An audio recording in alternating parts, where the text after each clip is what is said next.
Jest ad molestiam, manet cui consciência pura est.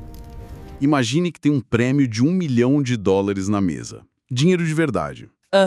E tudo que você precisa fazer para ganhar é provar, sob condições justas, tudo combinado, que você tem algum poder paranormal. Qualquer um. Qualquer um. Telepatia, vidência, mover coisas com a mente. E essa oferta ficou no ar por mais de 50 anos. A pergunta que fica é, por que ninguém foi lá buscar esse dinheiro? Essa é a pergunta de $1 milhão, né? Literalmente. Hoje a gente vai analisar uma série de fontes que documentam um dos experimentos sociais mais longos e fascinantes do século XX. O desafio do $1 milhão. Certo. A nossa missão é entender não só o que aconteceu, mas por que aconteceu. Vamos investigar o homem por trás disso, as regras do jogo e, claro, o resultado final. E, pelo que eu vi no material, a história vai muito além de um simples sim ou não, sabe? Verdadeiro ou falso. Sim, toca num ponto muito mais profundo. É sobre a diferença entre acreditar em alguma coisa... E poder provar essa coisa. Vamos mergulhar nisso. Exatamente. A análise vai focar justamente nessa fronteira, onde a crença pessoal encontra a necessidade de uma evidência pública. É uma jornada sobre ceticismo, sobre prova e sobre a natureza da verdade, né? Num mundo cheio de alegações extraordinárias. Ok, vamos começar do começo, então. Quem é a pessoa que decide botar $1 milhão do próprio bolso para desafiar o sobrenatural? Tinha que ser alguém muito rico e, sei lá, um pouco excêntrico. Pois é, mas as fontes mostram que a origem dele é a parte mais surpreendente de tudo. É mesmo? Ele não era um cientista nem um acadêmico. Não. Não. Ele era um mágico profissional, um ilusionista de palco. O nome dele era James Randi. E o fato de ele vir desse mundo do ilusionismo não é só um detalhe. É a chave para entender tudo. Peraí, isso parece contraintuitivo. Um mágico que vive de enganar os olhos das pessoas vira o maior caçador de fraudes. É a lógica do é preciso um ladrão para pegar um ladrão, sabe? Randi passou a vida inteira estudando, praticando a arte do engano. Ele sabia como desviar a atenção, como manipular a percepção, como criar a ilusão de que o impossível estava acontecendo. Entendi. E, segundo as fontes, ele ficava genuinamente irritado quando via outras pessoas usando as mesmas técnicas que ele, mas afirmando ter poderes divinos ou sobrenaturais. Ah, então a motivação dele não era só um ceticismo, tipo, abstrato. Era uma coisa pessoal. Exatamente. Ele via colegas de profissão, por assim dizer, cruzando uma linha ética. Certo. Uma das fontes conta uma história que ilustra isso muito bem. Quando jovem, o Randi foi num culto espiritualista e viu um médium no palco fazendo um truque clássico de mentalismo. Que truque? Aquele de adivinhar informações de um envelope lacrado. O Randi reconheceu a técnica na hora. Era algo que ele mesmo fazia. Só que o médium estava usando aquilo para convencer pessoas de luto de que ele estava falando com parentes mortos. E cobrando por isso. Para ele, aquilo foi o estopim. Ele viu a mesma habilidade sendo usada não para entreter, mas para explorar a vulnerabilidade das pessoas. Entendi. Então a visão dele não era de alguém que dizia, eu não acredito, mas de um especialista que dizia, eu sei como isso é feito. Isso muda tudo. Totalmente. E as fontes são bem claras sobre uma distinção importante que ele fazia, né? Ele não estava em guerra com a religião. De forma alguma. Esse é talvez o ponto mais mal compreendido sobre o trabalho dele. Ele sempre fez questão de dizer que não tinha interesse na fé pessoal de ninguém. Certo. Uma das nossas fontes resume isso de uma forma muito boa. Ele não desafiou Deus, desafiou quem dizia falar em nome dele por um preço. Faz todo sentido. Se alguém dizia, eu acredito que a oração pode curar, o Randi não tinha nada a ver com isso. Mas se a pessoa ia na TV e dizia, eu curo seu câncer com a energia das minhas mãos, deposite $500 na minha conta, aí era com ele. Aí era com ele. Era a alegação factual, pública e principalmente comercial que o interessava. Certo. A crença é privada. A alegação de um fato verificável é pública. Dito isso, $1 milhão. Alguém mais cético poderia dizer que o desafio era uma armadilha, sabe? Com regras impossíveis só para ele poder dizer, eu avisei. Como as regras funcionavam para garantir que fosse justo? Essa é uma preocupação válida e é por isso que a estrutura do desafio, como as fontes descrevem, é tão fascinante. Foi desenhada para ser o oposto de uma armadilha. A base de tudo era o acordo mútuo. Acordo mútuo? Sim, não tinha um conjunto de regras fixas para todo mundo. Cada teste era personalizado. Como assim personalizado? Se chegasse alguém dizendo que podia dobrar colheres com a mente, como eles definiam o teste? A equipe do Range sentava com o candidato e perguntava: ok, o que você faz e como a gente pode testar isso de um jeito que, se você conseguir, até a gente vai ter que concordar que é real. Eles negociavam os termos. Ah, No caso dos dobradores de colheres, eles poderiam concordar, por exemplo, em colocar 10 colheres, já examinadas, sobre uma mesa de vidro. O candidato teria um tempo para dobrá-las sem tocar. E o próprio candidato definiu o que seria sucesso. Ele podia dizer: se eu dobrar 7 de 10, eu ganho. espera aí. Então, o próprio participante ajudava a criar o teste e a definir a linha de chegada. Exatamente. Isso elimina completamente a acusação de que era uma armadilha. Ninguém podia reclamar depois se ajudou a criar o teste. Exato. Outro caso clássico que as fontes detalham é o dos radiestesistas. Pessoas que dizem encontrar água subterrânea com uma forquilha.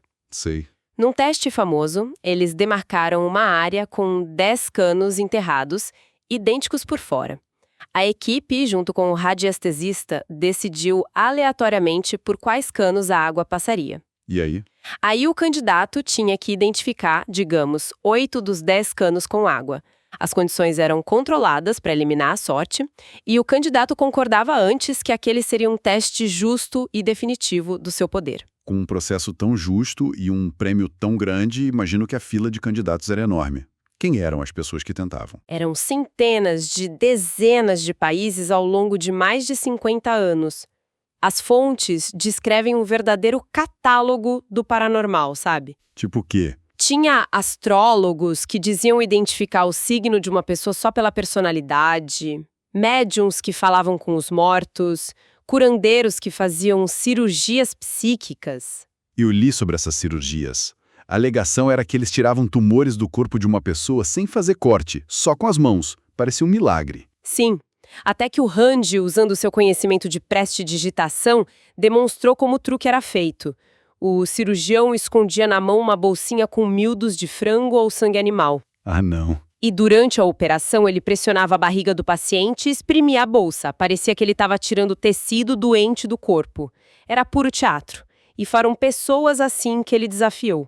Além desses mais teatrais, tinha também gente com alegações mais sutis, digamos, como telepatia. Sim, muitas. Gente que dizia adivinhar a carta virada num baralho, outras que afirmavam influenciar um gerador de números aleatórios com a mente. E para cada alegação, um protocolo era desenhado. Entendi. O importante é que a estatística era levada em conta para garantir que o resultado fosse muito além da mera coincidência. E essas pessoas, elas pareciam acreditar de verdade no que diziam ou eram todos fraudadores? As fontes sugerem que era uma mistura. Tinha, sem dúvida, os charlatões cínicos, interessados só no dinheiro ou na fama, Certo. mas muitos pareciam sinceros, pessoas que realmente acreditavam ter um dom.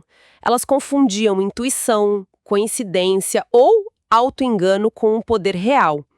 E quando colocada sob condições controladas, a habilidade simplesmente desaparecia. O que nos leva à pergunta de $1 milhão. Depois de mais de meio século, centenas de testes com candidatos do mundo todo, com regras justas, qual foi o resultado final? Alguém levou o prêmio? É aqui que a história chega no seu clímax, com uma consistência que é quase assustadora. Ao longo de mais de 50 anos, com mais de 1.000 candidatos oficiais. Mais de 1.000, eu tinha lido centenas, mas o número é ainda maior. Sim, o número de inscrições foi na casa dos milhares, e um grande número foi para a fase de testes. E o resultado foi sempre, invariavelmente, o mesmo. Nenhum vencedor. Nenhum. Nenhuma única pessoa conseguiu demonstrar seu poder sobre as condições acordadas. O prêmio de $1 milhão nunca foi reclamado. Nunca. Isso é estatisticamente impressionante. Não é que a taxa de sucesso foi baixa. A taxa foi 0. Por 50 anos. Exato. Isso é muito poderoso. Mas e as desculpas? Quando eles falhavam, o que diziam? Ninguém deve ter dito simplesmente, ok, acho que não tenho poderes afinal. É um ótimo ponto. As fontes mencionam uma série de justificativas que viraram um padrão.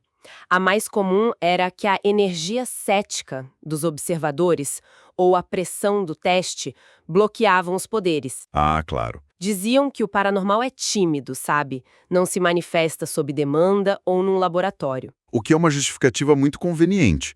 É como dizer, eu sei voar, mas só quando ninguém está olhando. Pois é, e a resposta do Rand para isso era muito pragmática. Ele dizia: se seus poderes são tão delicados que desaparecem na presença de um único cético, talvez eles não sejam fortes o suficiente para curar uma doença. Qual é a utilidade de um poder que só funciona em condições não verificáveis? É um bom ponto. A própria condição do prêmio era demonstrar o poder. Se o teste impedia o poder de funcionar, então, por definição, ele não podia ser provado. Então, o que tudo isso significa?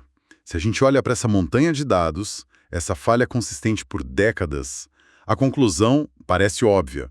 Mas, ao mesmo tempo, as fontes que a gente analisou sugerem que o verdadeiro legado do Rand é mais sutil do que só provar que o paranormal não existe. Sim, e é aqui que a história dá a sua virada mais importante.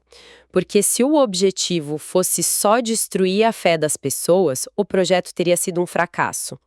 As pessoas não deixaram de acreditar em anjos ou fantasmas por causa do James Rand. A crença é muito mais resiliente. Então não foi a fé que ele destruiu. Não. Ele destruiu o negócio. O negócio. Ou pelo menos expôs a fragilidade dos alicerces desse negócio. O legado dele não foi criar um mundo de céticos, mas sim traçar uma linha muito clara na areia. A pergunta que ele forçou o público a fazer foi: se alguém alega ter um poder e quer meu dinheiro, meu tempo ou minha confiança, essa pessoa está disposta a provar essa alegação? Ele criou uma espécie de selo de qualidade reverso. Se você alega ter poderes, mas se recusa a fazer um teste controlado como o dele, por quê? Exatamente. Se o poder fosse real, seria $1 milhão mais fácil da história. Precisamente. O alvo dele não era a crença privada, era a exploração pública da credulidade.